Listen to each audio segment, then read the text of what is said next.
Devant l'Assemblée provinciale du Congo central, ces militants de la Lucha brandissent des calicots figants et vifs où on peut lire tous les qualificatifs de la médiocrité. Ils se sont étalés au sol, au parking de l'Assemblée provinciale comme obstacle pour gêner certains députés provinciaux qui auraient distribué de l'argent selon les informations en leur possession de partir tout bonnement. Nous avons été indignés.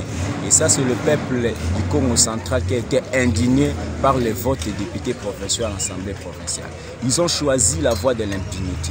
Nous militons pour l'avènement d'un état de droit. Et cet état de droit ne pourra jamais être effectif sans la justice. Et c'est ce que nous n'avons pas compris. Comment est-ce que les élus, nos représentants pouvaient choisir la voie de l'impunité? C'est ainsi que nous sommes revenus ici, en ces grands jours de l'ouverture de la session de septembre, pour lancer le message aux députés. Il y a une motion qui vient d'être déposée et nous leur demandons cette fois-ci de rectifier, de corriger l'erreur, parce que le peuple ne dormira pas. La lucha ne dort pas.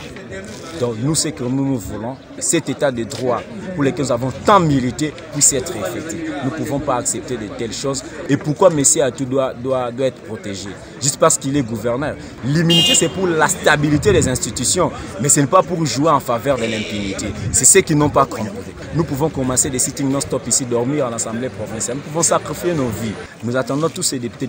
Chacun il sera interpellé de la même manière que nous l'avons fait pour cette dame-là, cette députée qui est également élue de Matadi, là où le mouvement est très actif. Ils ont promis de multiplier ce genre de sit-in pour rappeler ces députés provinciaux à l'ordre.